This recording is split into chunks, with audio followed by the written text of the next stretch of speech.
I want to welcome everyone to today's Los Animas County Board of County Commissioners regular meeting. Oh boy, fast tracking time. Just moving on. Tuesday, October 1st, 2024. It is 9 a.m. I'm calling this meeting to order. I want to ask everyone to rise for an invocation by Commissioner Tony Hess, followed by the Pledge of Allegiance by Commissioner Luis Lopez.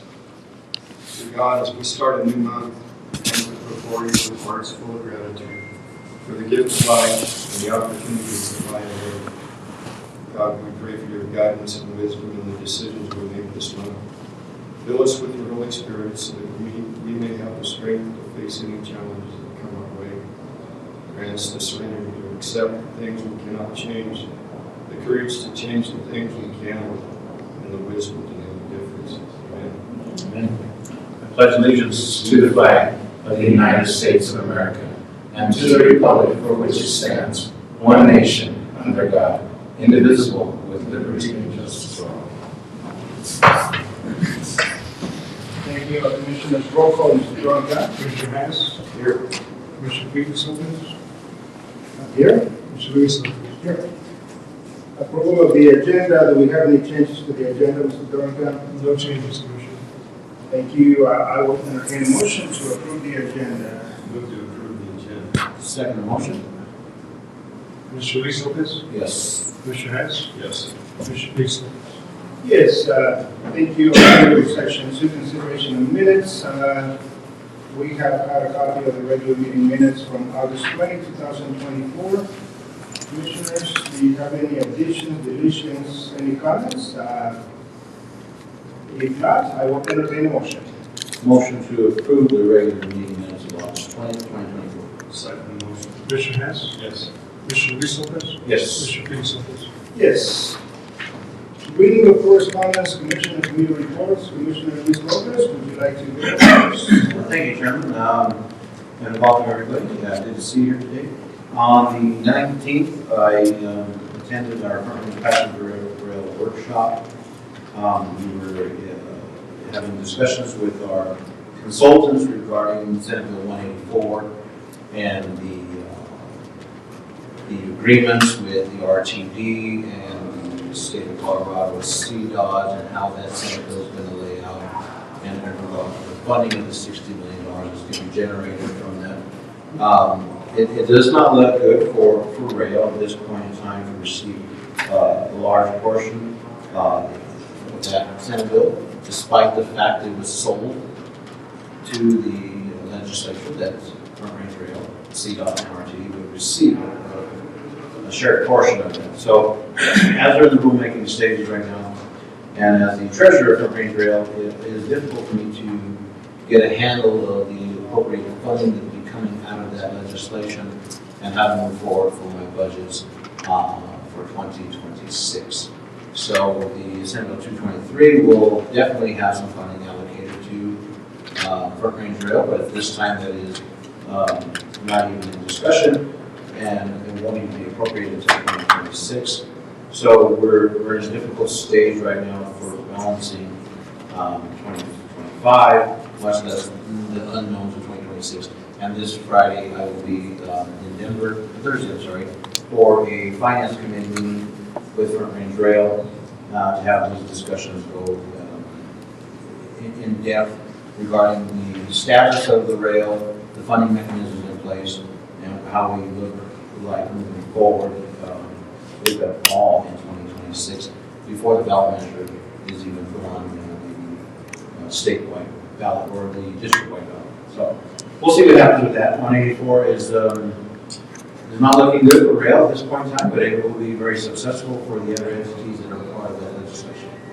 On the 20th, the CCI Steering Committee had its monthly meeting, and I was able to present the Transportation Planning Region Bill to the committee, and we got a really good reaction. You both were really involved in my testimony to the bill. So we do not lose our voice down here for the South Central Council region and merge us with the Southeastern region for the Transportation Planning Region. The straw poll indicated a positive indication of support from CCI members, despite having having very few members of the Southern District and the Southeastern District Commissioners on the call. So I think when they get on the call for now, the October 4th meeting, this Friday, we will have a strong support to get the 65% majority to move forward with the bill. I also have talked to Joe Lewinsky, the lobbyist, is working with us on this bill, and indicated that possibly adding an MPO, which is a municipal organization, to the bill would be acceptable, and he agreed it shouldn't be an issue as long as the sponsor doesn't. As far as right now, Representative Ty Winters does not have an issue adding that into the legislation if we choose to do so.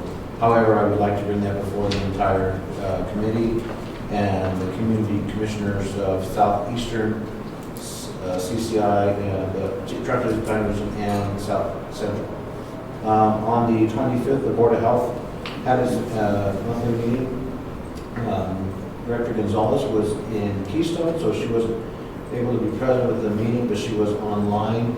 The communicable diseases are right on track as we normally do have for this time of the year with the flu, which hasn't been indicated much. The numbers don't come through the health department unless you're hospitalized. So there will be no numbers of flu unless you're hospitalized. The COVID numbers, of course, are here with us to stay forever. And those are on the rise this time of the year, just like the common cold will be on the rise as well. So the degree of the COVID virus is not as severe as it once was 4 years ago, and we understand how it is evolving and changing every day. So the Board of Health is advising for those who would like to partake in vaccinations, so please feel free to do so and contact the local health department, your local doctors, your pharmacies to do so. Again, this is a recommendation, not a mandatory effort at this time. And the financial status of the Board of Health is in good shape. We are fortunate to have a good director at the Board of Health and a good board as well for helping with the financials that move forward in daily operations with the grants that come in for the operation. On the 25th, we met in here with the Transportation Planning Region. CDOT was here. Thank you, Mayor Grego, for attending, and 4 city members, not council members, but staff, Mr. Valentine, Mr. Mason, Mr. Just, and I can't remember the last gentleman. But we had 5 representatives from the city of Trinidad for the update from CDOT for the regional planning process, what's happening for the South Central region and Region 2. So it was good to see that. Unfortunately, there was no other council members here, and I hope to see more council members attending these meetings in the future. We do have a big meeting coming up with City Council, and this is actually being put on for the City Council with a discussion of our white paper and Pima Canyon moving forward. So I really would like to suggest to the City of Trinidad that City Council members are present for that particular meeting because it is the most important. So we move forward with the white paper study regarding Pima Canyon and it is natural gas pipeline. On the 26th, Council of Governments had its monthly board meeting. Again, we are in a position of financial status and moving into, it is positive and in a position moving in for the annual budgets. We've had a lot of banking maneuvering lately to get the finances into more positive interest earning accounts. So we've moved over $3 million into other banking institutions that we kept local, but with higher yielding interest rates for money market accounts in local banks. So that is a good positive for that. I did indicate to the Early Learning Center of the CCAP monies that will be descending in the future, and so we're going to try to figure out a balance for the Early Learning Child Center on how to balance all of those, and going back to possibly more private pay for the youth of this community instead of the dollars that are generated with the federal funding source and the state source. So that's unfortunate, but however, Council of Governments is in good standing. I really have enjoyed being on that board for the past 8 years. Mrs. Loudon's in the room today, and your father was a member of that board for years too. And I was so appreciative of the path he led for me to follow through with his good footsteps. So thank you, Commissioner Matt Loudon, for all of the efforts you did years ago with Council of Governments and the Transportation Planning Division as well. And then on the 27th, Front Range Passenger Rail Board met, and again, we're trying to diverse and discuss how we're going to overcome these financial inequities that are going to be coming towards us in 2026. 2025 budget is balanced. 2026 is unknown, so we're going to try to keep continuing on these Senate bills that are in front of us, and maybe possibly incorporate or develop a new Senate bill for 2025 for a possible funding mechanism to bridge us over the gap until a ballot measure is passed. And Chairman, that's my report. Thank you, sir. Would you also, on the CCI, one of the presentations that you gave was the TBR, Southeast, South Central, the legislation that is being introduced by the San Luis County. Would you please give an update on that as well, sir? So we're discussing that right now with what I mentioned on the MPOs possibly wanting a voice as well. It has not been discovered or in discussions as of yet, but that was discussed with Herman Stockinger with CDOT. So what's happening right now, the Transportation Commission will be making their vote in November whether to take the recommendation of CDOT to merge South Central with Southeastern. So the legislation that we're introducing with Representative Winter, and I believe he does have a bipartisan supporter in Representative Martinez at this point. We do have support from County Commissioner Danae Escar in Pueblo County, along with the Board of County Commissioners in Pueblo County, and the President of CU Pueblo as well, to avoid that scenario. So we're just in a holding pattern until we get the final drafting done.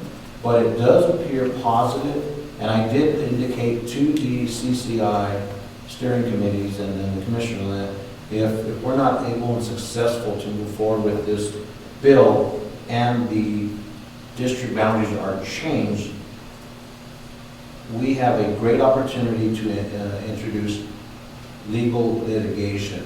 We have a very good merit to do so moving forward on behalf of the county of Los Animas, Huerfano, and all of our southeastern districts. So we are in a positive position right now. We hope that it will not change the boundaries, but if they decide to do so, we have this bill available to introduce. Chairman Terry Hart of the Transportation Commission is in support of this bill and in support of adding the voice to Summit County, so we will not be removing or losing any voices at the STAC, which is State Transportation Advisory Committee, voices, losing any voices for any county in the state of Colorado. Thank you, sir. Commissioner Harris. On the 20th of September, CCI Legislative Steering Committee met, and the update from the Legislative Interim Committee, they're in the process of adopting bills at that committee level. These bills didn't count towards the legislators' individual bill limits. Drafts of these bills are publicly available. The committee has until today to finalize those bills that will be moving forward as committee bills. And the bill topics that were considered were cell phone connectivity bills, jail standard bills, more sales and use taxes bills, and I see our county assessor back there, transportation bills, behavioral health disorders and criminal juvenile justice system bills, water resources and ag review committee, ranch property tax clarification, future severance tax and water funding, and wildfire mitigation information. On the 23rd and the 24th, I had the opportunity to attend a summit in Salida called Envision Chaffee County. As many of you know, I was appointed to the Colorado Outdoor Partnership Committee involving agritourism. And for the last 18 months, I've been preaching to them that they needed more ag representation on that board. They did give me an executive seat on the Colorado Outdoor Partnership, and also participate in the steering committee. We were able to get 3 more ag seats on the steering committee, so we do have some representation finally. Chaffee County has done a unique project with Commissioner Greg Feltz at the helm and Cindy Williams there in Salida.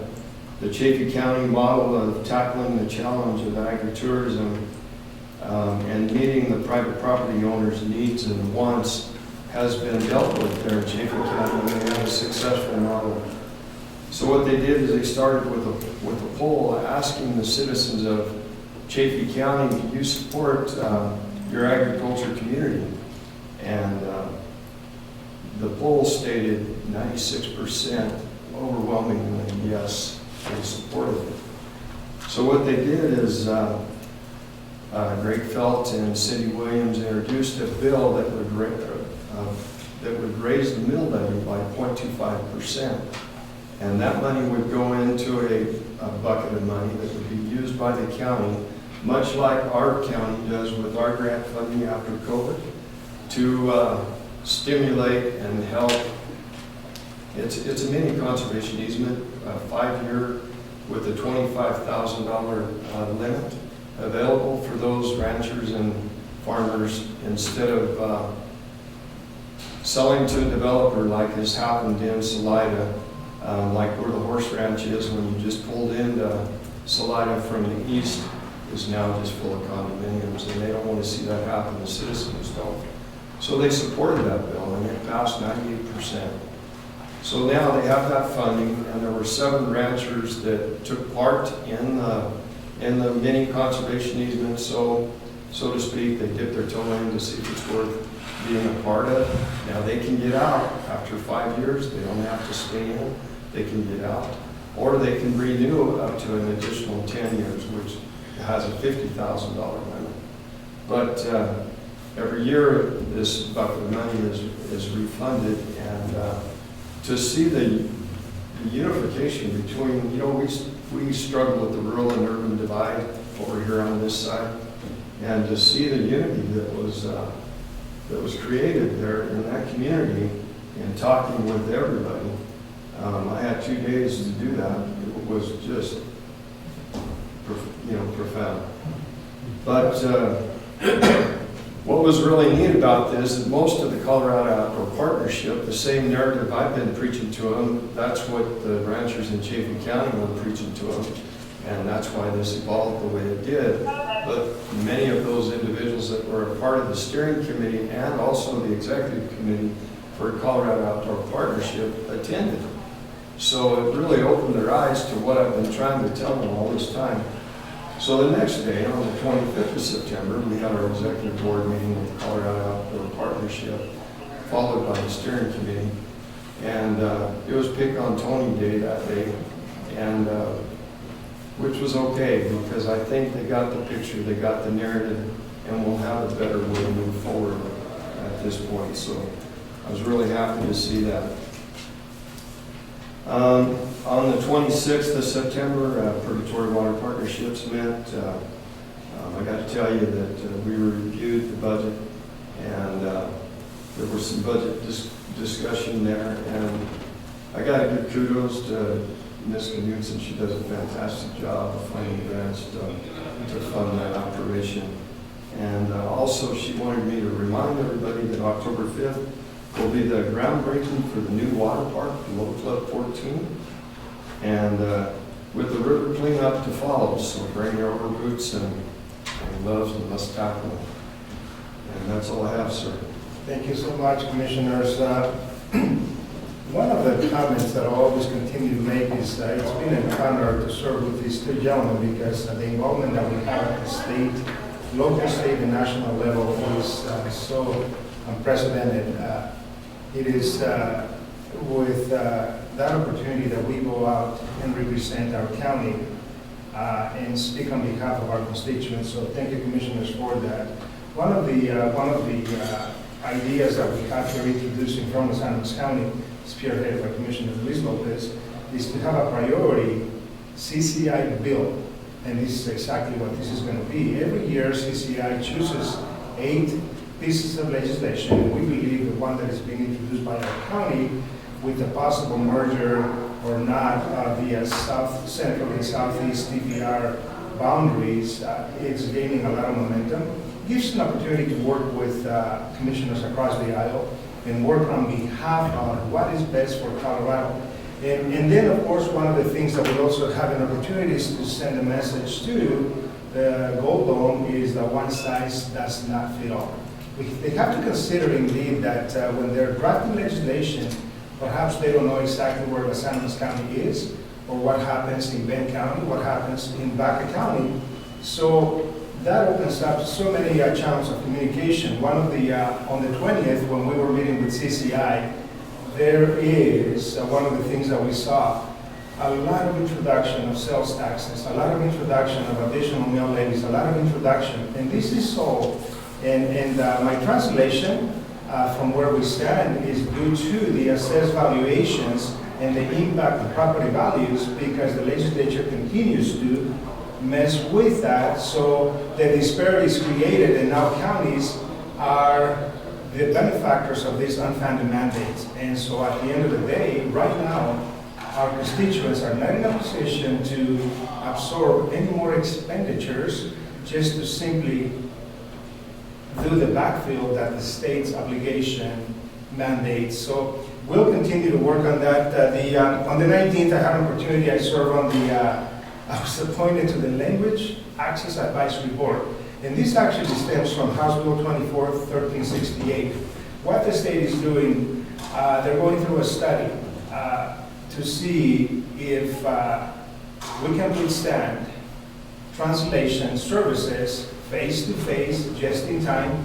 And Dr. Epper, with your permission, I've been using when I was at Trinidad State, because that is one of the most salient examples that we can give. Can we provide translations just in time for however many languages? So we'll see what happens. We're going to be making a recommendation by November on this Language Access Board. And by one of my communications back to them, I don't want to pass on any unfunded mandates to anyone, especially those entities in rural areas. I think our rural communities are already exhausted. They are almost forgotten. And so from that perspective, we will be writing to the General Assembly the recommendations of this study. We are hearing from even places from Switzerland, which I think is totally irrelevant. What they're doing, what could be done in that country.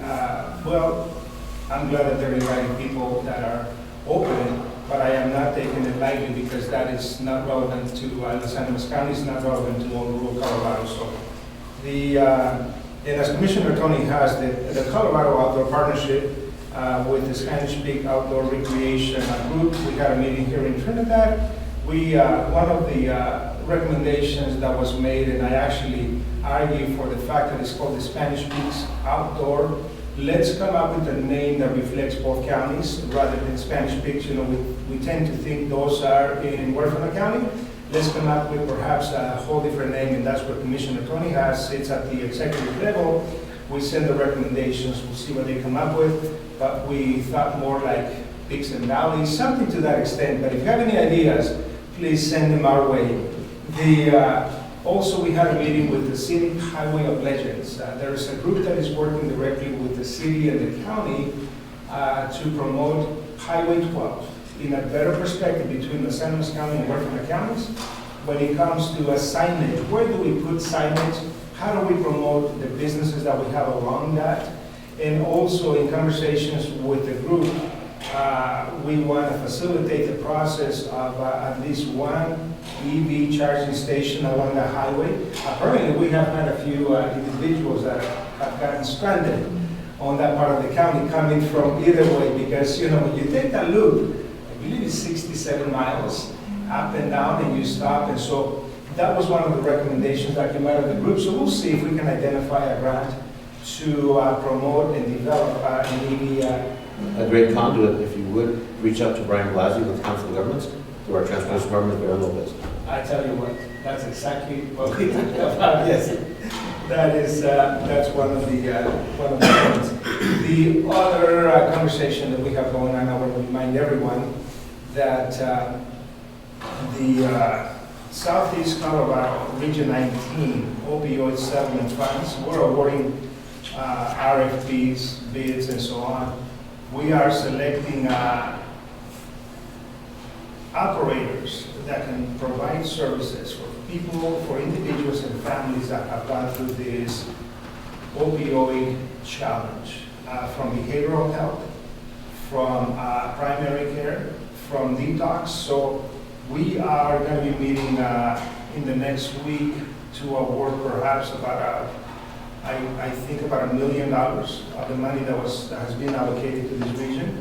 And one of the recommendations, there's 9 counties that we always bring to the table is what's in it for my county, right? Because all of us are advocating, but in some instances we have a 2-county operator that can provide, for instance, Otero and Bennett, Huérfano de las Animas, and that kind of thing. So we'll continue to do our due diligence in attempting to provide services for all, because this whole thing right now, we heard a very disturbing report.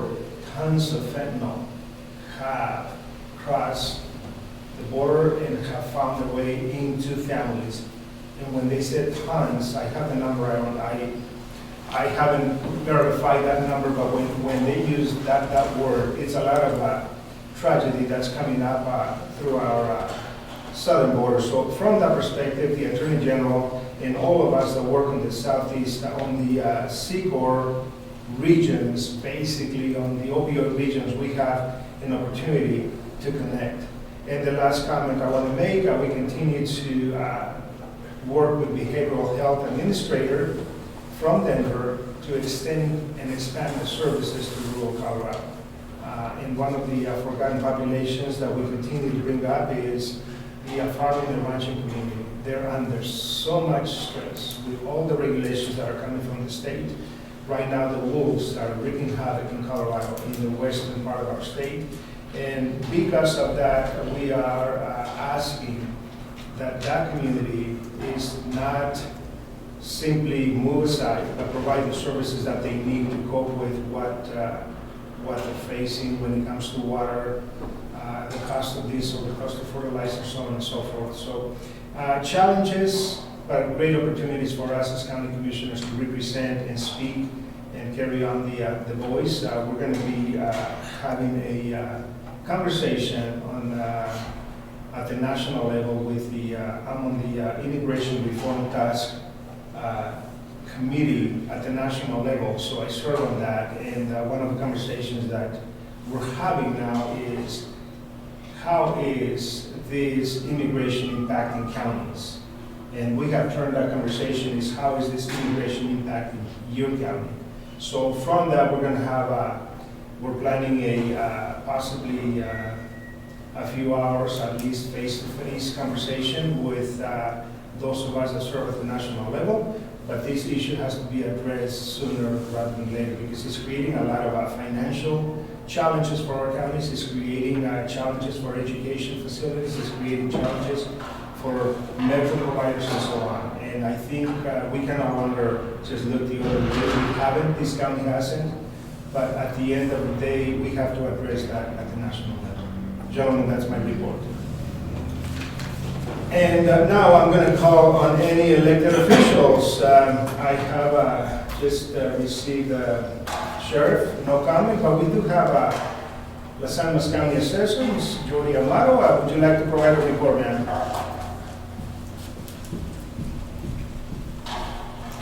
Good morning, everyone. Good morning. You know, every time I get up here, it's always wonderful news and it's sunshine and roses and unicorns. I will be attending a Tyler meeting next, the 8th and the 9th.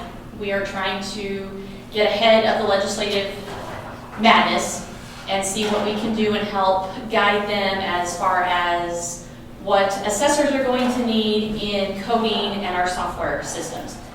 We are actually having the Department of Taxation, we are having a stakeholders meeting on the 17th of October We are going to start trying to digest and understand and brainstorm all the moving pieces of Senate Bill 24B 1001. The more we start breaking it down, we're great minds. The more you have, the more problems you find. So we're trying to digest and figure out how we're going to implement this from 2025 all the way to 2029 and hopefully smooth out some of the bugs. So we are trying to be proactive in meeting with our computer software companies. Tyler does provide software to over half of the assessors in the state. So we're trying to make sure we're all doing our due diligence. An ounce of prevention is worth a pound of cure. So hopefully we don't have to cure anything later, which would be nice. There are going to be a lot of bills coming forth that are special taxes, sales tax, and different fees because of our local property taxation and dropping those residential assessment rates and setting them to lower RARs. We're going to see communities, entities, fire districts, ambulance districts, all of our services. They're going to be probably hitting our ballots next year or the following 2-year cycle to see if they can come up with revenue. We will be sending out our December certification, and I need all entities to be aware of this now. Due to the Senate bill, there is a special form that they will have to fill out and get back to commissioners when they do their mill levy certification. Those entities will need to know whether or not they have DeBruce, whether they fall under the 5.5% revenue limit. They're going to need to know how long, when they went to the ballot. So this is information that those entities and their board members are going to have to start finding, and I'd rather them start finding it now than when we get to December 10th to certification. There is a special form that the Department of Local Government is going to be providing them. It's already on their website. I've seen a draft document of that. There's a lot of information on it, and when we were going through this process at the state level, I kept saying the first place they're going to come is my office, the assessor's office. The second is the clerk and recorders. Boards have changed. Most entities debruced in the 90s. Those people are either gone, retired, that documentation is gone. So unfortunately, we're going to be doing a lot of homework and legwork on the county end and possibly county court end to figure out when those ballot initiatives took place. So, pardon the interruption, on that end, I did get an inquiry from a special district. What happens if they cannot find the documentation and do they have an extension to do an appeal to the board? As far as I know, no. Legislatively, we do not have a timeline. They have to submit their mill levy to you all by December 10th. Because I have to have them certified from Ms. Coberly, I have to apply them to the tax roll. At this time, I do not believe there is an extension. I also can tell you there is no teeth to the back end of this bill. I have not seen, nor have I heard, because I asked that specific question, what is the ramification if they do not provide us correct data or this data? Right now, nobody has an answer for that. So all I'm asking is please, all of my districts, try and get your information to the best of your ability as soon as you can. We are not going to be the mill levy police. Mr. Mata, during that special session that was, in my opinion, called for, in that language, was it designated any dollars for administrative fees incurred by assessors throughout the state for unfunded technologies No. such as Tyler? So they're not going to pay you? They are not. That was in the original draft bill. That was since removed. So no, it is one of those unfunded mandates, and I've said it again, and I'll say it today. Assessors, we are very good at what we do, and we will continue to implement the craziness that is the circus of our job to the best of our ability. But no, there's no backfill, there's no monies coming to any county or any assessor's office to help with the upgrades they're going to need. And I knew the answer to that question, I just wanted to hold the record. Thank you. And Commissioner Lopez, just FYI as well, we're collecting from all counties the unfunded mandates that we have had in this current administration, and so we're going to be collecting that and sending it to the governor's office. Yes. Because they need to understand the impact that this is causing to counties that can no longer expand and provide 100% of all the mandated services, so we also have to balance the budget, which, by the way, today we're going to be working on that, and certainly that makes it a challenge, but keep us posted. I think, as far as Tyler, the conversation that you have had with them. Yes, they have to come up with some way to implement the new legislation that is in our contracts at no cost. But we also do see a 5% increase in support every year, and they're going to have to make their revenue back somehow because their legislation is pushing on them a huge programming change. So they are going to have a lot of money invested in their computer programmers.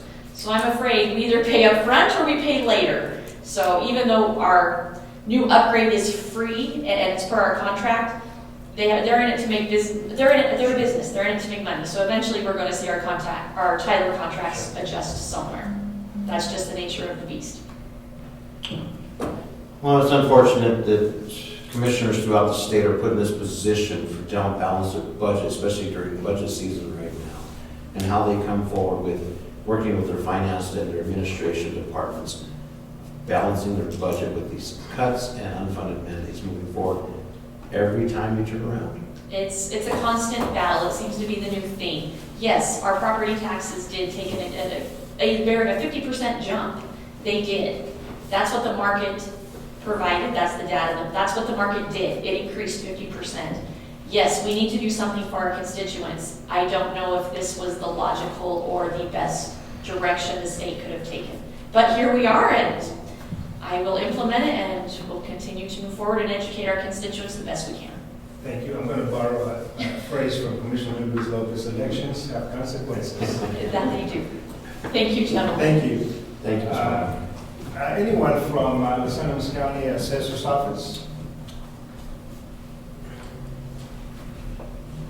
Treasurer's Office, Ms. Leonetti. Good morning. I have nothing to report at this time. Thank you. Thank you. Good morning. The sheriff wants to get notified that doesn't have any updates. Anyone from the District Attorney's Office?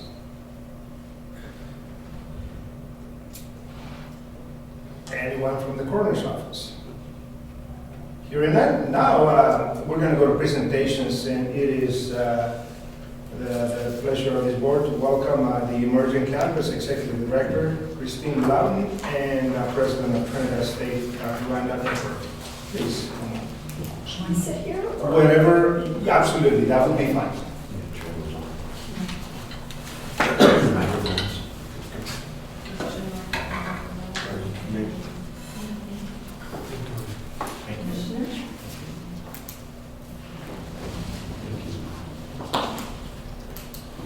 That's me.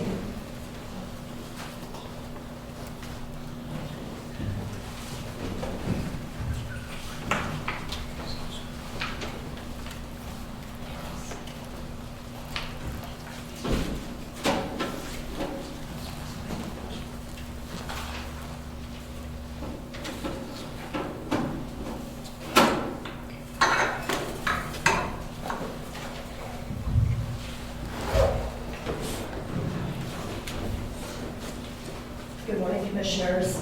Good morning. It's such a pleasure to be with you today. My name is Rhonda Epper, and I'm the president at Trinidad State College.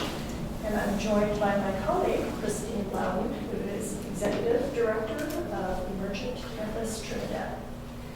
I'm just going to provide you with a little bit of background on how the college came to be involved with Emergent Campus and the journey that we've been on for the last couple of years, and then hand it over to Christine, who will tell you all about what we're up to. So it was around this time in 2022, and we learned about what was happening up in Florence, at the Emergent Campus in Florence, and the work that they've been doing with Canyon City and the schools in Canyon City and the schools in Florence. We learned about the new business growth that was coming out of their business incubator. We learned about the jobs from Denver companies that were locating some of their employees in the Emergent Campus. And we learned about remote workers who were relocating to Florence and Canyon City to take advantage of the great outdoor recreation and mountain biking and just desire, kind of coming out of COVID, to experience a rural lifestyle and yet have the benefits of working for a company that was paying high income but allowed them to work remotely. What was also really exciting to us was what we were seeing in the schools and the outreach that Emerging Campus was doing with Florence High School and the Canyon City High School, and how they really started to develop the workforce pipeline for the tech industry with their youth, right? Which would allow the youth to learn about the career opportunities in these fields that lead to high-wage job opportunities and the ability for them to have a career and stay in their hometown and support a family. So that's kind of the big picture idea that we were looking at this successful model.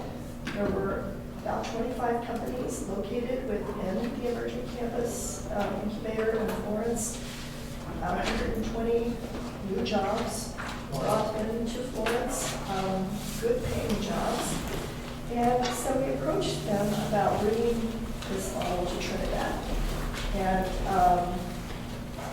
came upon a funding opportunity through LACC, the Colorado Office of Economic Development, through the Opportunity Now grant program.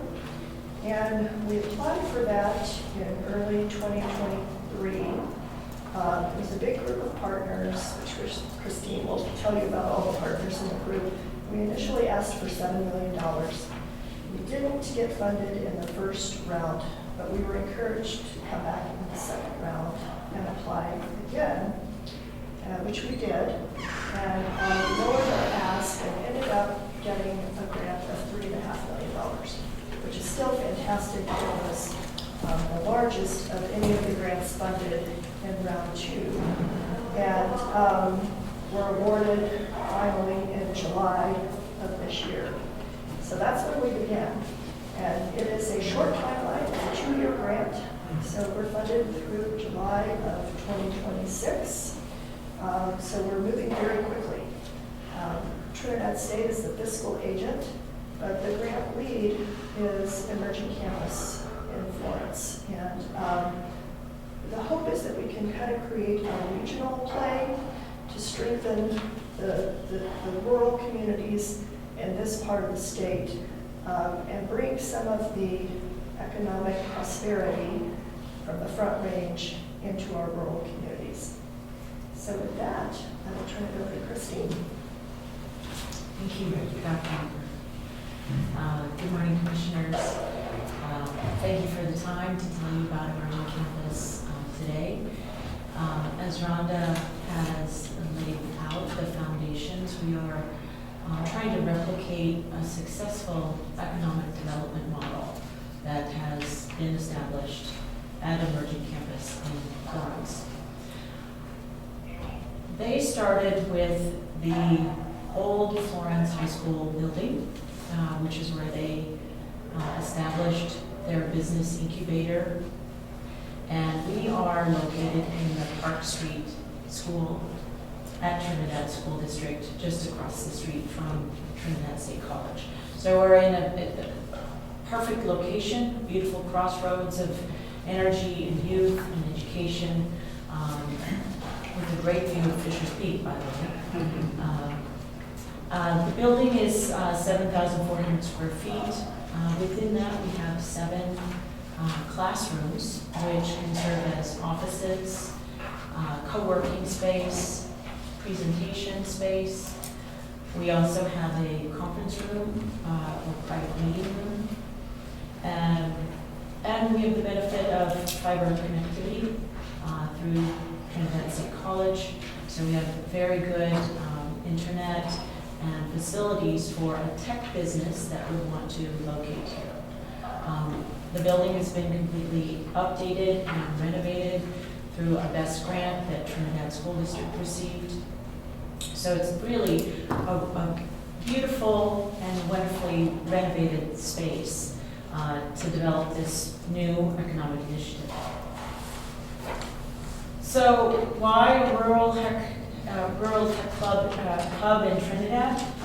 As Rhonda said, tech provides some higher paying jobs than we may be able to cultivate within our area at the present time. Also, tech offers the opportunity to attract remote workers who often will come and could bring their economy with them and their earning potential into our community. So they are also part of who we are trying to target with Emerging Campus and our initiatives here. And then really, and even as we heard Ms. Amato say today about networking and security, tech is part of everything now. And so to think that, oh, we can't have high-tech jobs or industry in rural Colorado is simply not true. There's a lot of opportunity. We just need to cultivate it and let our students know that this opportunity is available to them as well. So along that initiative, part of the success of Emerging Campus in Florence has been connecting with the local schools there, which we also intend to do, with the purpose of cultivating internships with businesses here, so students can start to learn soft skills, interact with adults, and start to see a career pathway that could be available to them. In addition, we are encouraging them to consider tech jobs and some of the pathways that have been created at Trinidad State. There's a new computer information system degree that is being offered there with 2 excellent facilitators. And regardless of the job, preparing our students with a good tech foundation is critical.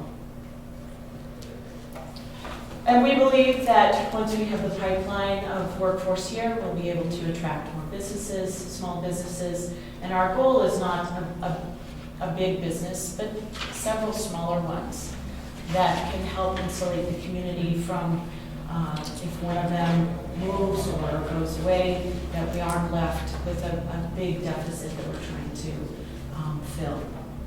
And then finally, Colorado has a lot of tech industry on the Front Range, from Boulder to the tech center and to Colorado Springs with the military complex.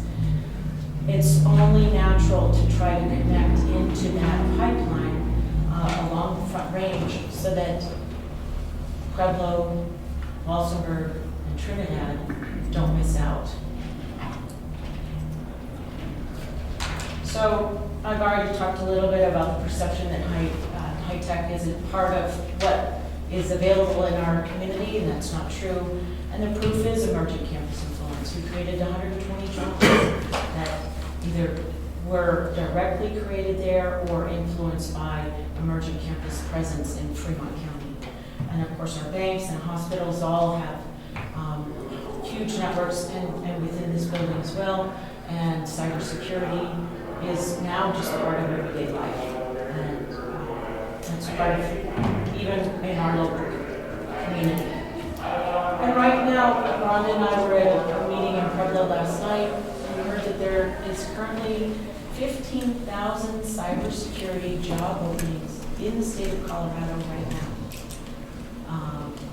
And those are jobs that our students could be prepared for. And then finally, there's the Quantum Initiative within Colorado, which is a $30 million initiative to develop machine learning, AI, and quantum in our state and in our region.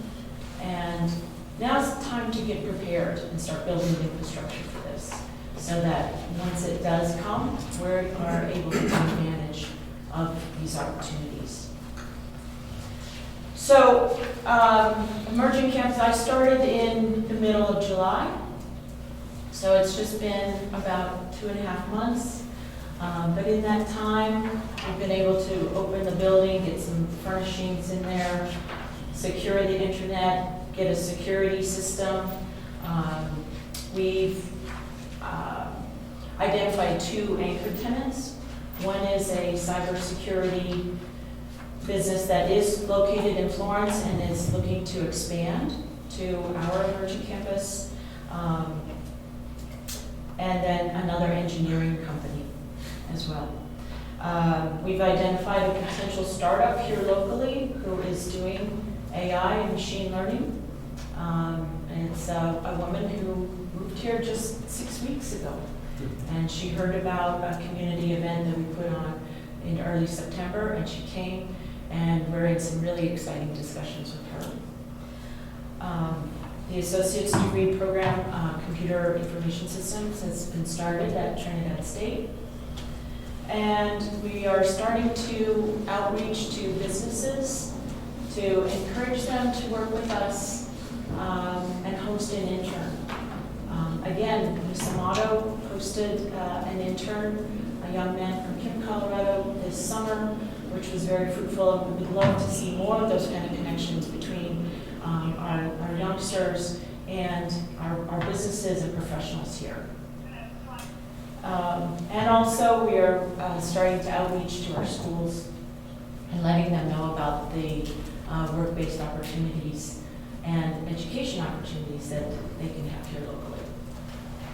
So with that, I would welcome any questions that you might have in preparation for seeing you later this afternoon. Sure. Well, on behalf of this board, thank you for reaching out to us, and what a great opportunity.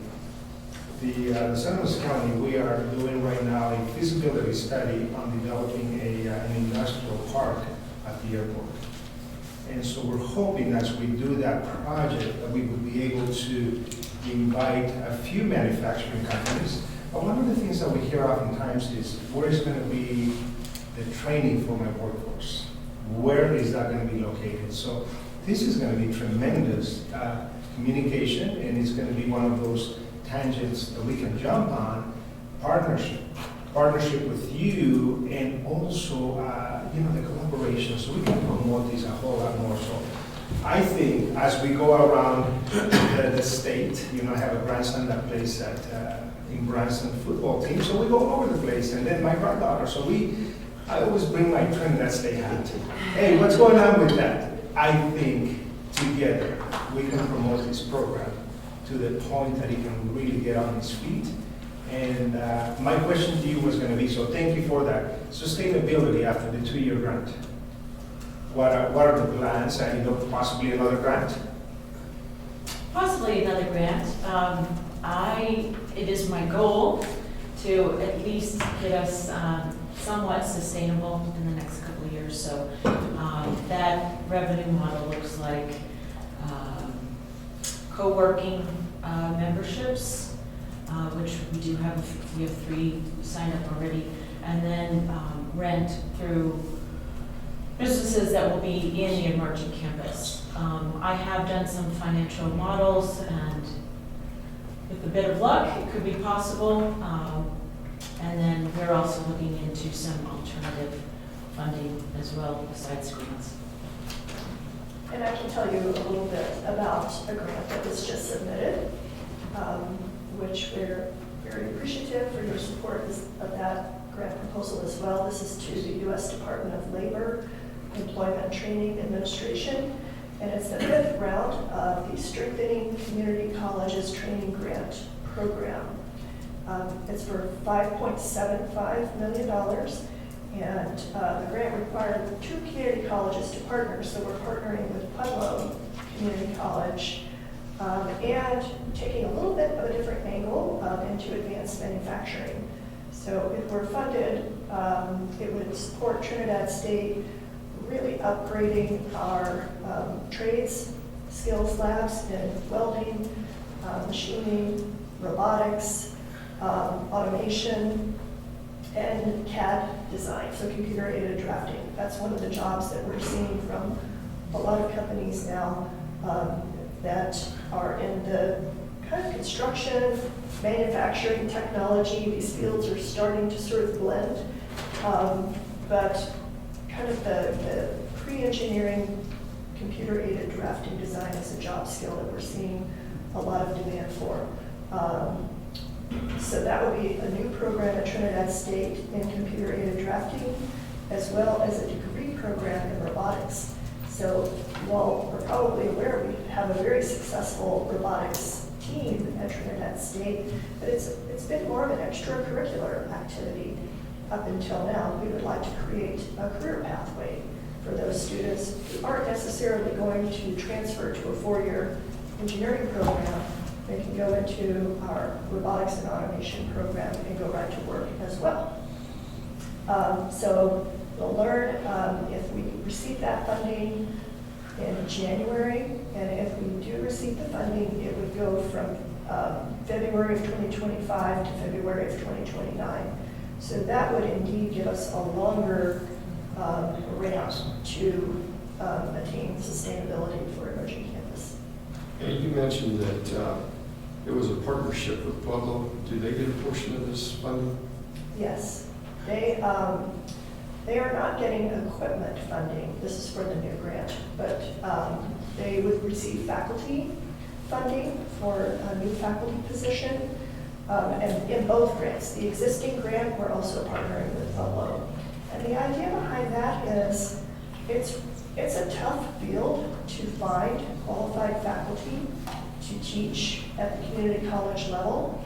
And there are a number of different specializations. So while we have the CIS degree, associate's degree, we also have 4 certificates in different specialization areas, one of which is cybersecurity, a really tough position to find. We were lucky enough to find a faculty member who could teach cybersecurity, but Pueblo doesn't have one. So we're trying to build a team between the 2 colleges to where we can offer the program between our 2 sets of faculty and offer a fuller array of courses. Thank you for being here today, Ms. Lowe. Dr. Edward, thank you guys so much. This is great information. We only have a few minutes before we have to do our 10 o'clock hearing. But I'd like to express how much has been a positive influence to work with Commissioner Felix Lopez. This man bleeds blue and gold Trinidad State colors and has been one of your biggest advocates for many years, working with him as a president of a college institution. I am so excited to see this moving forward and to see the opportunities for our community, our youth, jobs. As a commissioner, this is just a wonderful program. I would like you to make sure or invite you to reach out to CDOT, Council of Governments, and make sure the transportation needs, even though the Front Range Rail is not in fruition at this point in time, we do have the bus stay opportunities for our communities north of town to attract possibly more students to your institution. And for this program as well, that does multiple trips daily between Huerfano and Los Animas County, all the way up to Pueblo. So we can, utilize that services that's available to possibly entice more of our youth attending your institution, and these programs moving forward, even for jobs that are available as well for transportation needs through the Council of Governments and CDOT. So, and more opportunities for the community coming together with transportation needs, with this emerging campus, with technology and education. Thank you for being here today, and we look forward to this afternoon's presentation at Park Street, right? Yes. Will be there, and certainly I'm going to apologize. We do have a 10 o'clock hearing, but you're more than welcome to stay. This hearing is going to be short. If you want to stay a few more minutes after that, you're more than welcome to do that. I have a short little something I'd like to give to each of you, if that's okay. Absolutely. And while Rhonda is doing that, the card that I passed out as well. So we see this as really the beginning of an economic development engine. We passed those out at our RadFest bike ride this weekend, which was well attended, and really got the word out. And with events like that, bringing so many people into our community, it gives us a great opportunity to reach out to some of these specialized folks that we're wanting to attract. So I was very thankful for that, a wonderful opportunity this weekend. Thank you. Well, thank you both of you for being here. We're looking forward to seeing you this afternoon.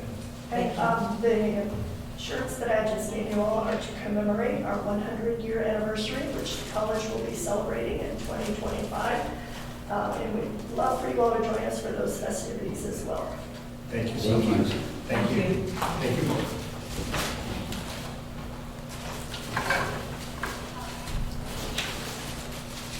It is indeed now 10 a.m. Commissioners, we're going to go into a public hearing.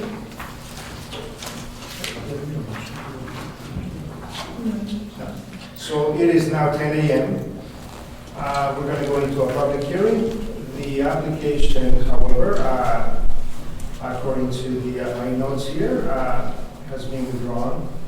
But this is SUP 2024-007 by Trinidad Christian Church located at 17172 Highway 250 in seeking to section off 100 by 100 area to utilize as a private cemetery. The proposed special use permit will not change the zoning, but if granted, will allow for a non-conforming use within the zone, not otherwise allowed without a special use permit. And at this time, although the application has been withdrawn, for the record, I'm going to call Mr. Lucero to the podium, sir, to be sworn in. And we may have a question or two for you, sir. And I want to remind anyone here in the audience that wishes to make a comment or online that any comment would be made specifically relevant and germane to this particular subject. So good morning, sir. Good morning. Would you please raise your right hand? Solemnly affirm under penalty of perjury that the testimony you're about to give will be the truth, the whole truth, and nothing but the truth. Yes. Please state your name and position. Robert Searle, Planning and Land Use Director. I think you all have a copy of the letter from the Trinidad Christian Church that they have chosen to withdraw the application for the proposed cemetery. I did notify, I sent out letters to all the people that originally got the certified letters, notifying them that of the meeting. I sent them letters notifying them that the application has been withdrawn. So that's why you don't see anybody here. So. Thank you. With that statement, pretty much. Just one question for Mr. Lucero for the record. I know it has been withdrawn. But for the record, what was the result of the planning committee approval or denial of this Planning application? Commission was making a recommendation to deny. Thank you, sir. Thank you. Having no other questions for you, sir, we want to thank you.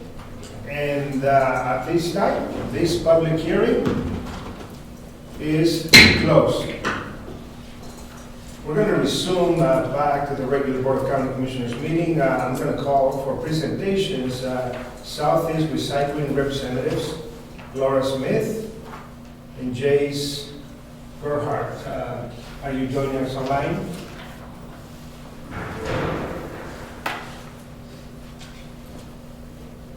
Yes, we are here in a Zoom call. Well, good morning. Good morning to you. Good morning.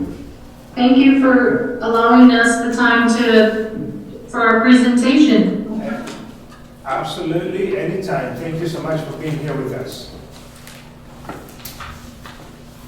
Go ahead and proceed. And I actually have two of my associates with me today. One is Jonathan James and one is Reva Phillips, Okay. who have a long history with Southeast Recycling, and we are here to talk to you about that today. So I'm going to turn this over to Jonathan and Reva. Thank you. Good morning to both of you. Good morning. Reva, why don't you go ahead? You are muted.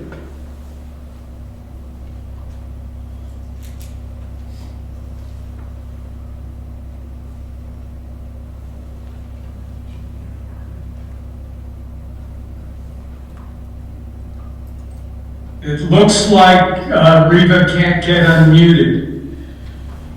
Okay, let us give us 1 second. We'll see if we can unmute from our end. There, I'm there. I'm ready now. Sorry about that. That's okay, thank you.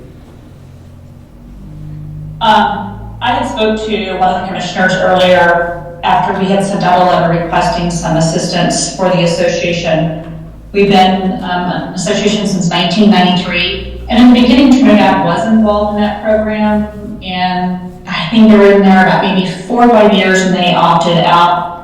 I couldn't really tell you for sure why they opted out. I would assume that that was a decision on their end, maybe financially, I don't know. But we have served other communities in your county. Aguilar, Branson, and Kim have been in the association. And honestly, we would love to have Trinidad come back into the fold if at any point they felt like we could do that.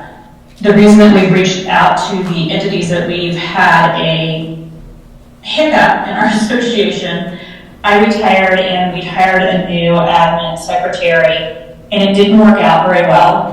Fortunately, we just had her for a year before we realized that it just was not a good fit for her or us. But during that 1-year interim, some things had happened financially that put us in a bind, and we're trying to get out of that so that we can have some reserves left, so that we can handle any kind of situation that come up, that we can do repairs for, say, such as our baler or our truck, anything of that matter. To help with the situation on our end, we have omitted a part-time position, and one of our longtime employees has volunteered to give $5,000 back from his salary for, in the year, and we have raised our per capita fees from 20 cents to 30 cents. So mainly we just need everybody's assistance to kind of, like I said, get a cushion so that we can go forward. And when I spoke to the commissioner, he said that there might be a possibility we could do some kind of a grant thing that you have available, that you do for nonprofits in your area. And that is correct. Okay, so I guess at this point, it's just a matter of, do you have any questions for me? If so, I'll see if I can answer that. It may be restricted to Los Animas County business. Right, and Riva, when I spoke with you, and good to see you, good morning. At the time, we were discussing possible, opportunities for funding mechanisms for you. In the ballot initiative that was passed by Los Angeles County taxpayers for the excess funding for allocation to the $120,000 for nonprofits, that was restricted to nonprofits of Los Angeles County. So if that designation is not current with your organization of your base of operations of Los Angeles County, you might not be have the opportunity to apply for the grant due to that restriction of the ballot measure. So it doesn't mean that the county can't look at other funding mechanisms in place. However, in the discussion I had with you for transparency with my fellow commissioners here, I would also like to, or wish that you reach out to the city of Trinidad as well in this endeavor, because as a county, we do not have a landfill under our administration here in Los Angeles County. However, the city of Trinidad does have that. And I believe in our conversation that they were partners many years ago with your organization and have since opted out of that. But I think it would behoove them to redesignate themselves as a member of your organization as well, due to the fact that their landfill has a short lifespan remaining with the capacity that's at this time. But just for transparency for my fellow commissioners of our conversation we had a little over a month ago. So thank you. We continue. And I think that's probably a good idea. I can speak with our secretary and have her try to pursue Trinidad. I know in the past I've had constituents in the Trinidad area contact me and want to join the program, but I can't just have that with a constituent. It has to be the government itself. And I do understand the restrictions with us not being located in your county physically. We just serve as part of your county.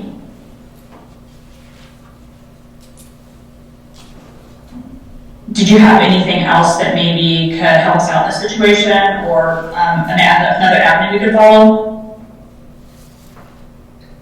We can we can go through, now that we're in budget season, we can have that conversation with our finance director and our administration. I don't know how much you've listened to the reports that were given by county commissioners at the start of this meeting of the unfunded mandates that are being handed down to counties throughout the state, and the report given to us by our county assessor, Ms. Amato, this morning as well. So that will all have to be digested, looked at, evaluated to see if there's any funding mechanisms available to the organization as you to your organization, as well as the other community members of the Branson and Aguilar municipalities as well. So those conversations could be taking place moving forward. I can reach out to the Aguilar, being that in my district, and Commissioner Hass, if he would reach out to the Branson community, and Kim, since he covers that district of Los Animas County, and we can have those conversations with municipalities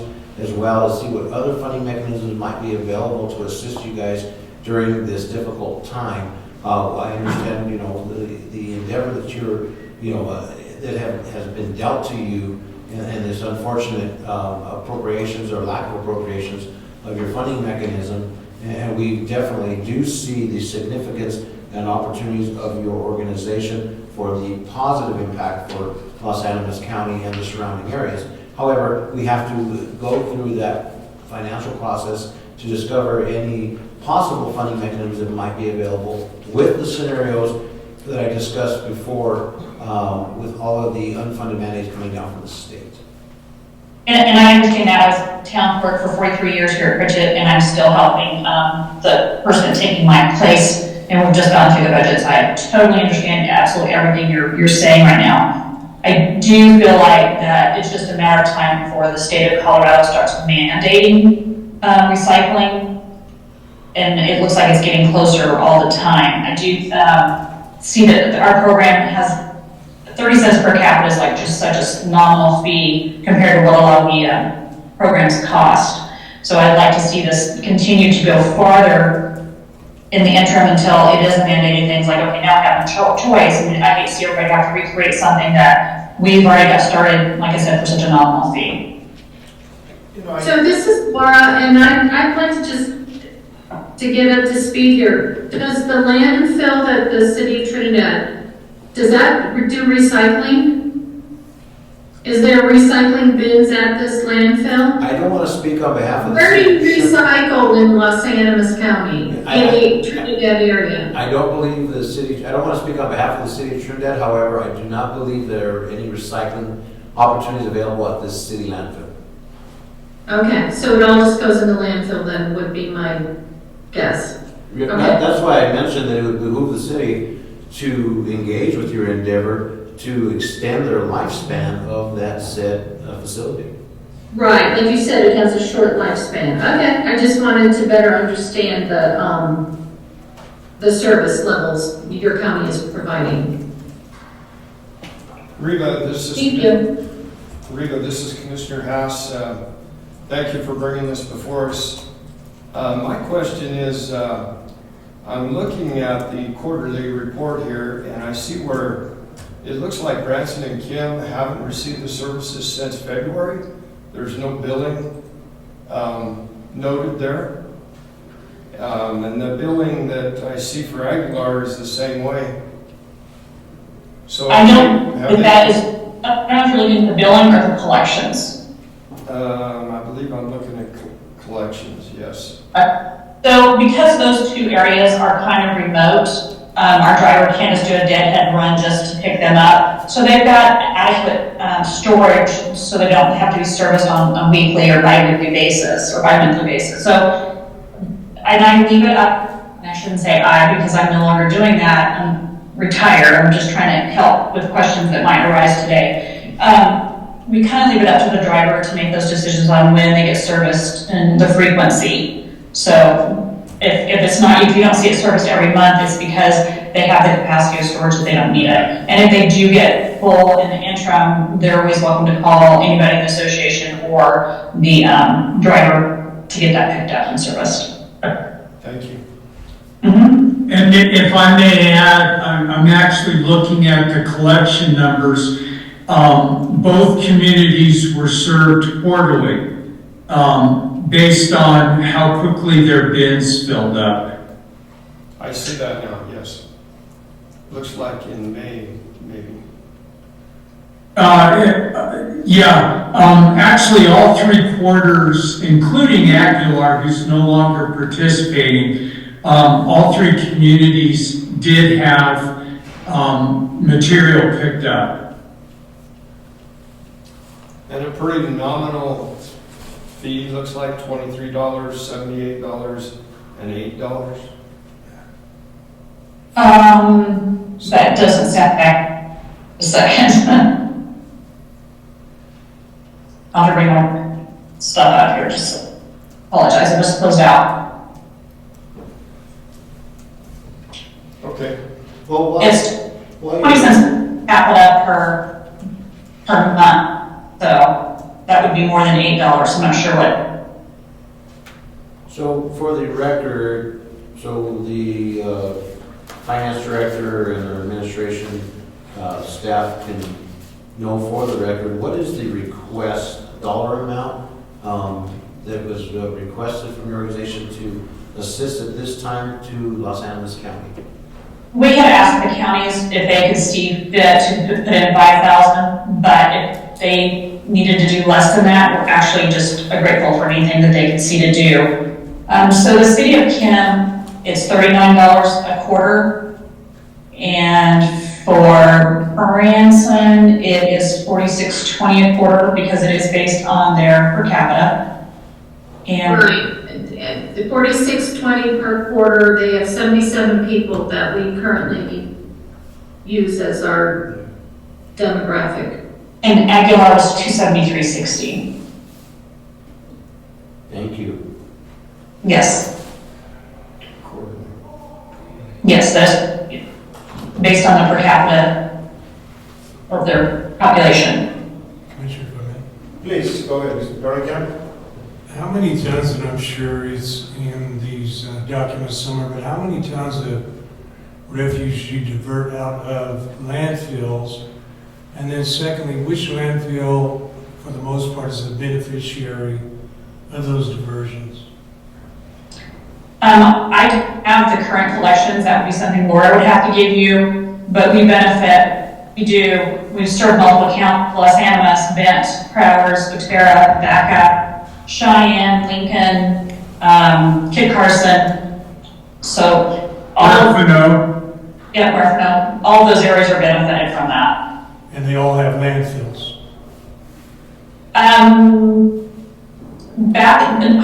Most of them do not have a county landfill. A lot of them have municipal landfills that the residents within the county that are incorporated utilize. I couldn't tell you which counties service their own landfills, but I don't think it's very many.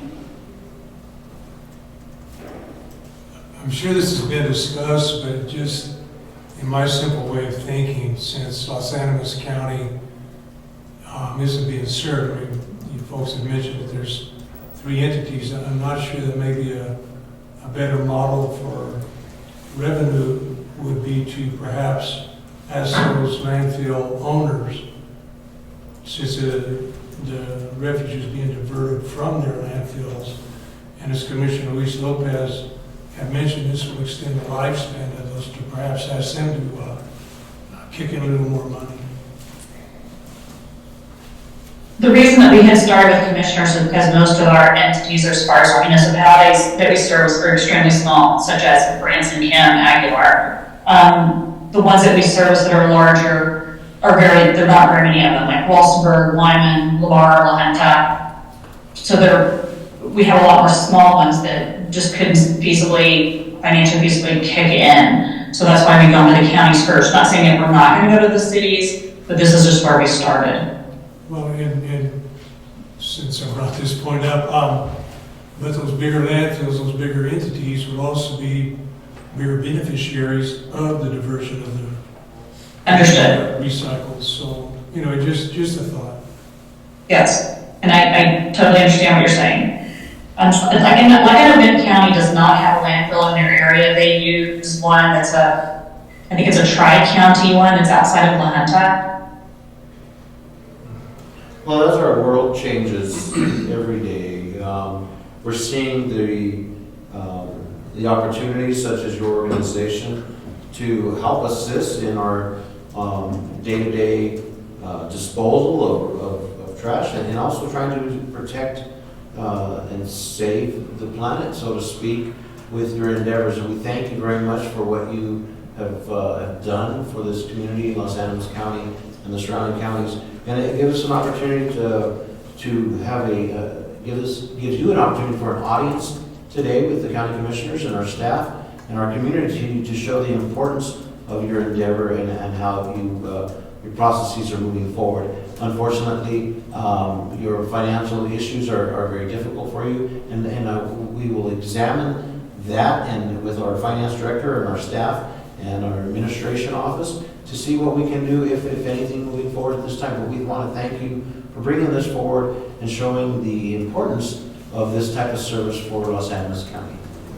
And we appreciate much your time today. I know you guys have a busy schedule and have a lot of people to visit with, and so we do appreciate you taking time to listen to us today. Before you all go, this is Commissioner Felix Lopez. So you mentioned, I think, Riva, that perhaps the state legislature will begin to mandate that all counties do recycling. How, if they do that? Right now I'm looking at House Bill 22-1355. I mean, that we have that House bill in there. They can come back and put a few steroids on that bill in the next session or two and make it mandated. How would that impact your organization? Actually, it would help our organization because people would be utilizing our services more. As you know, you can tell people all the time they need to recycle or whatever, they're not going to follow the rules, they're not going to do things, and even when they're mandated, it's still probably not going to happen. But it would make more product come through us, and by that, we can sell more product and be more viable. And for the record, as Mr. Dorian Campa asked the question, where is this recycling material being taken to? Because, you know, on the national level, whether it's truth or not, there was some misinformation circulating that a lot of the recycling companies that we have out there throughout the United States are charging a fee to recycle, but in the end, they take it right back to the regular landfill. So I think all that information, you know, doing a little bit of a marketing from your perspective, so the constituents know that indeed it's going from here to there, and we're recycling, I don't know, all the products, paper, cardboard, aluminum, glass, whatever you have in there. And I think that information, if you were to do a mailer to all the entities, as Commissioner Luis Lopez said, there is enough possibly appetite to support this type of thing, especially here in rural Colorado.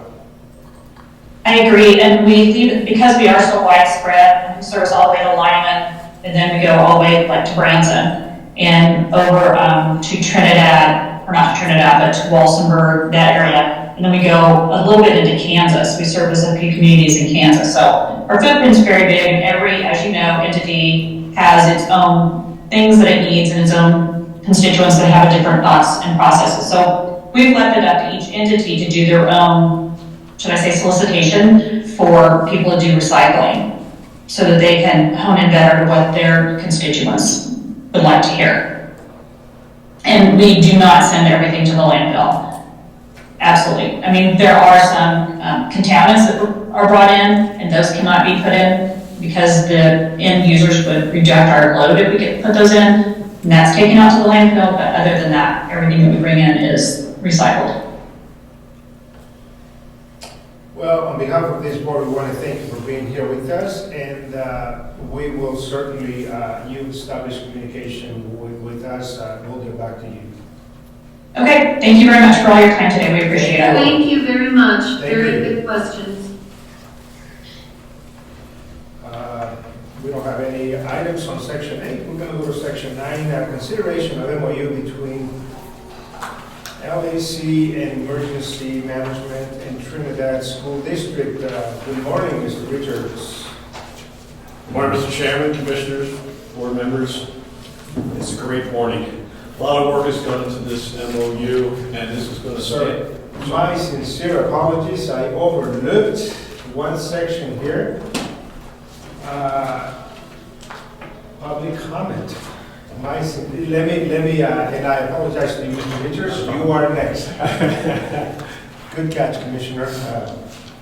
At this time, do we have anyone in the audience and or online that would like to use this section for public comment? If so, please come up. And did you sign up on the... No, I did not, sir. Come on. I apologize, I was late to the meeting. Morning, Chief. Good morning, Commissioners. Good morning. Wanted to take this opportunity to introduce myself. Yeah, state your name for Paula. My name is Benjamin Gladden. I am the Chief of Fishers Peak Fire Department, and I wanted to introduce myself today to you. And I wanted to speak to you today in support of the MOU that Mr. Richards is going to be presenting to you. And I wanted to speak to you in support of the grant letter of support that Trinidad Lake Ranches is requesting of you. Through that memorandum of understanding with Trinidad School District, it will allow the emergency management community and first responder community within Los Animas County and Trinidad to effectively utilize school district resources in case of an emergency that we may need to do either mass evacuation or mass housing with those areas. So I do encourage you to support that memorandum of understanding. And as far as the grant request that Trinidad Lake Ranches is putting forward, any mitigation effort that they can do and the continued funding that they can get through that grant will help reduce the wildfire risk within the Trinidad Lake Ranches community and reduce the county risk as a whole. That was what I'd like to say. Well, thank you so much and welcome and congratulations as a new chief. Thank you, sir. Thank you. Thank you, Jim. Congratulations. Thanks, Chief. Let me extend that once again. Anyone online that wishes to provide any public comment to these Board of County Commissioners at this time, we have 3 minutes. Raise your hand and or unmute yourself.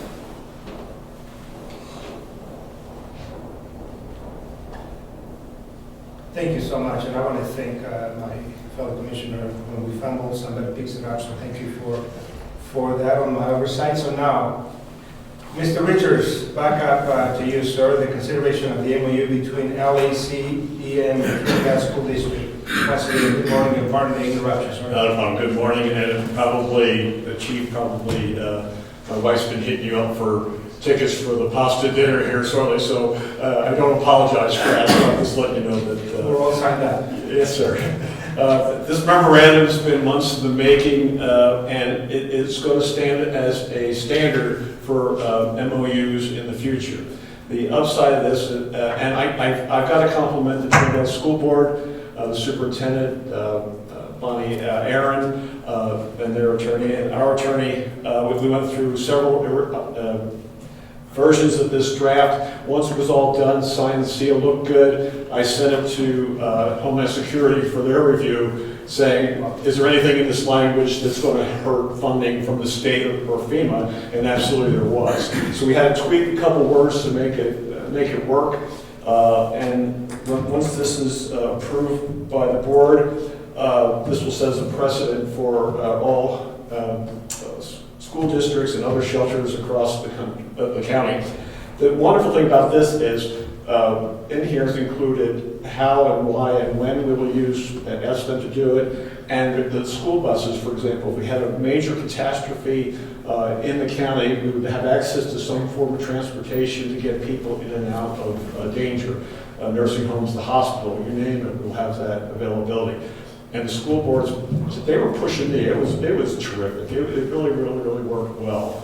And I think we have a few more school districts to see and the college to get funded, but everybody's waiting on me to get this document done so we can start doing it. Yes, Commissioner. So where's the liability lie? I know that was a question when we went to Branson, when I went up with Yes, sir. the pitch there. So where is the liability if they use their school buses to They checked with their insurance companies, and the insurance companies said as long as it's in the service of the county and the drivers were qualified, there was no problem using the school buses, and insurance would cover them. So the liability would go on the county? They would stay with the school district. Their building is their building. If we're occupying their building, they're still responsible, and insurance does cover that. And these agreements will be in effect, all the way across the county, so hopefully we'll do that. And the other upside is we will register these on WebEOC. It's the state depository for all our shelters and our equipment and all that stuff. It'll be uploaded there, so that at any time you'll have all the information at your fingertips, who to contact, what to do. And we're trying to get this done so we can set up shelters or transportation in minutes instead of hours. And that's what this is going to do for us. I already have several other jurisdictions ready to sign up. And as long as you bless this format, then we can go forward with that. And to reiterate the fact that we discussed this with Homeland Security, Christy Coleman.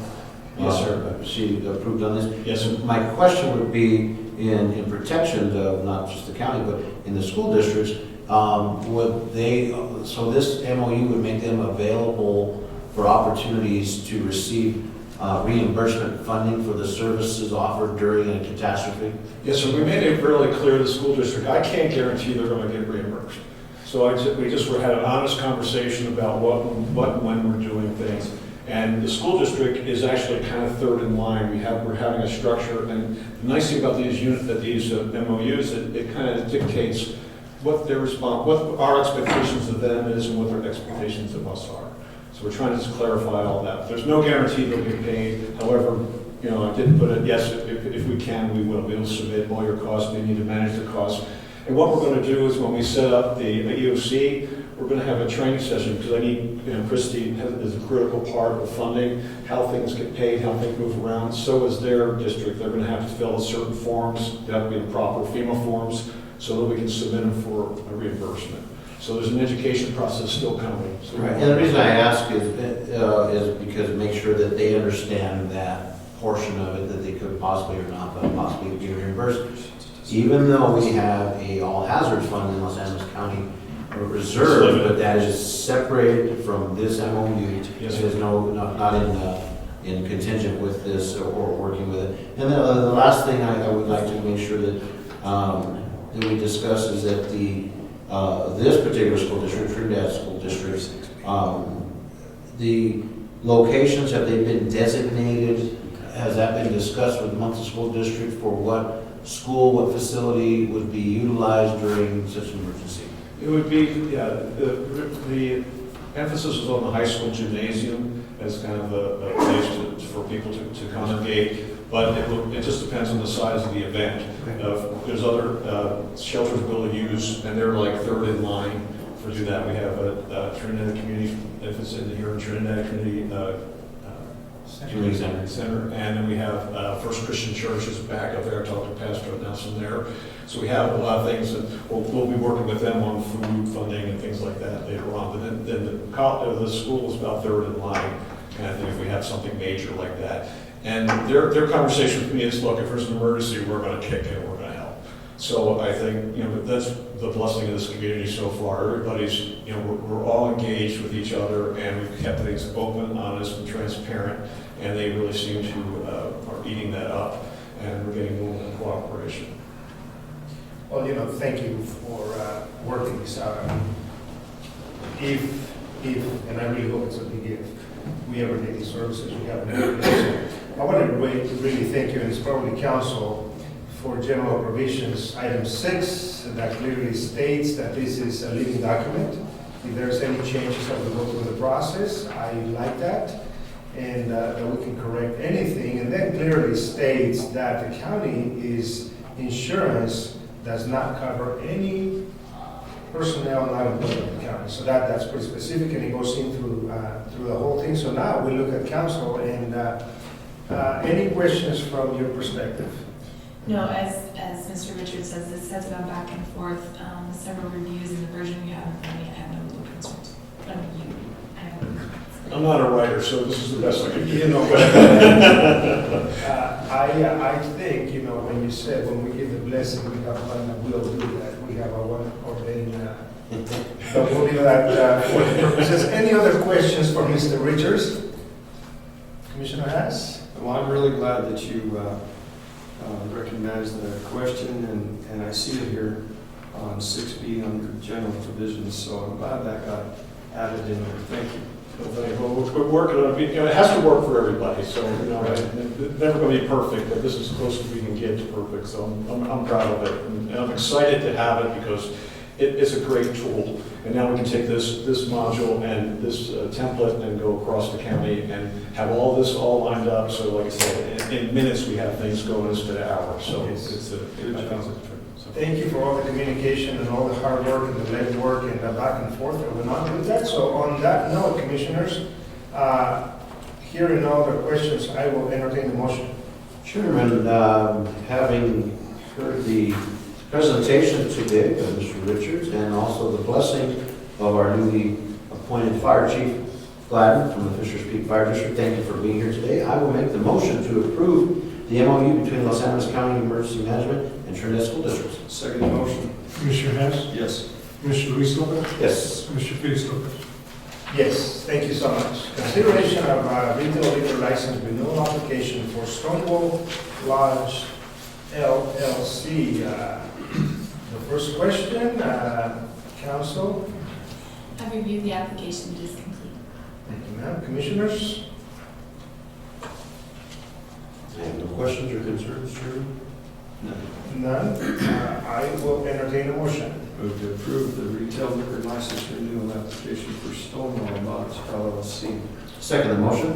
Commissioner Luis Lopez? Yes. Commissioner Hess? Yes. Commissioner Felix Lopez? Yes. 9C, consideration of Trinidad Lake Ranch Forest Restoration and Wildlife Risk Mitigation Grant Letter of Support.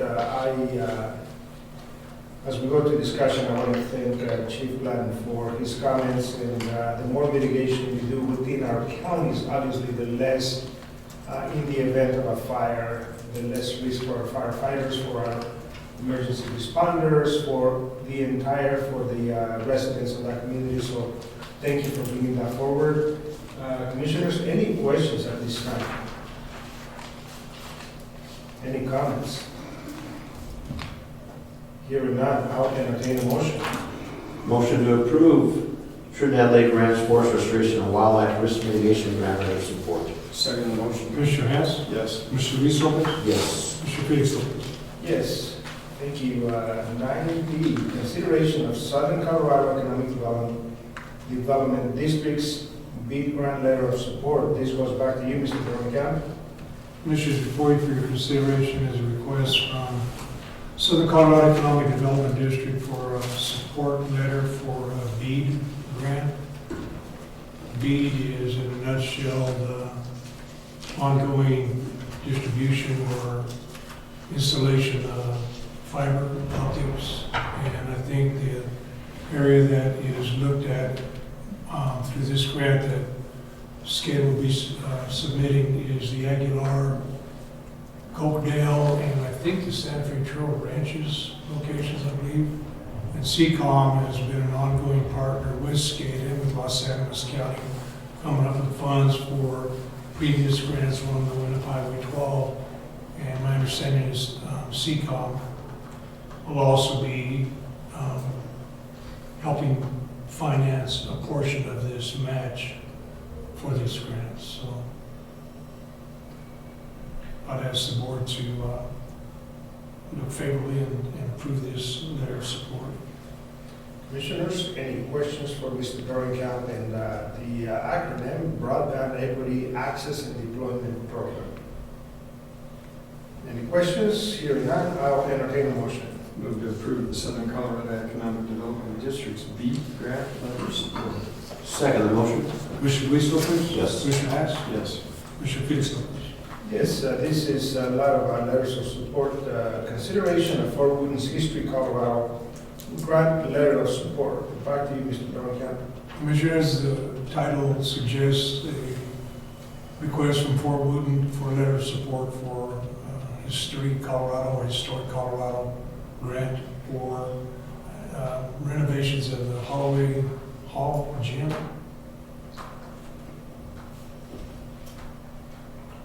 Thank you. Commissioners? Yes, I have no questions. Thank you, sir. I'll entertain a motion. Motion to approve Portland History Colorado grant letter of support. Second the motion. Commissioner Hess? Yes. Commissioner Luis Lopez? Yes. Commissioner Felix Lopez? Yes.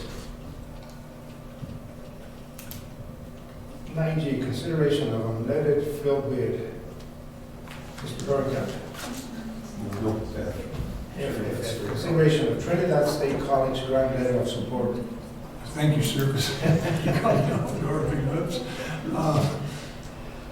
Before the board for consideration is request from Trinidad State College of a letter of support for a grant that they'll be submitted in. Dr. Epper alluded to it just a bit in conjunction or in partnership with local community college for strengthening community college training program. So I ask the board to approve this letter of support. Thank you, sir. Questions? Hearing none, I'll entertain a motion. Move to approve Trinidad State College's grant letter of support. Second the motion. Commissioner Luis Lopez? Yes. Commissioner Hess? Yes. Commissioner Felix Lopez? Yes, thank you for mixing that up here. Consideration of a letter fill bid.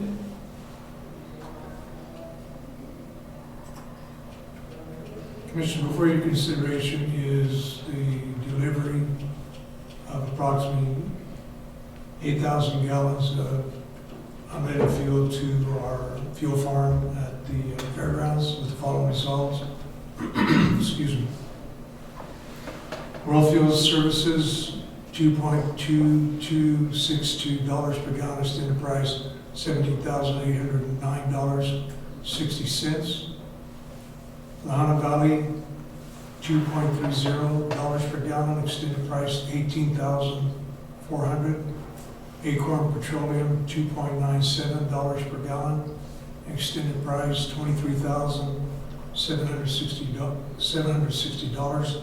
Wallace Oil did not submit a bid, so I'd ask the board to approve World Fuel Services bid at $2.2262 per gallon, extended price $17,809.60. Thank you, Mr. Dorgan. Commissioners, any questions for Dorgan? Otherwise, I'll entertain a motion. Make a motion to approve the unleaded fuel bid to World Fuel at the extended price $17,809.60. Second the motion. Commissioner Hess? Yes. Commissioner Luis Lopez? Yes. Commissioner Felix Lopez? Yes. 9H, consideration of diesel fuel bid. Back to you, Mr. Dorgan. Commissioner, for your consideration is the delivery of approximately 7,200 gallons of diesel to our Fairgrounds Fuel Farm. The following results: World Fuel, $2.6464 per gallon, standard price $19,054.08. Lahana Valley Oil, excuse me, $2.73 per gallon, standard price $19,656. Acorn Petroleum, $2.69 per gallon, standard price $19,368. Wallace Oil, no bid.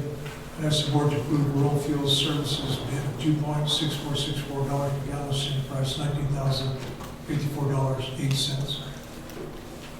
Thank you, Mr. Dorgan. Commissioners, questions, comments? Hearing none, I'll entertain a motion. Move to approve the diesel fuel bid to World Fuel Services, $2.64.6 per gallon at the extended price of $19,054.08. Second the motion. Commissioner Luis Lopez? Yes. Commissioner Hess? Yes. Commissioner Felix Lopez? Yes. Thank you. This 9I, consideration of OBCC number 7022 to Colorado Parks and Wildlife for $15.20. Commissioners, we have information from County Clerk Carrie Apple. Any questions? If not, I'll entertain a motion.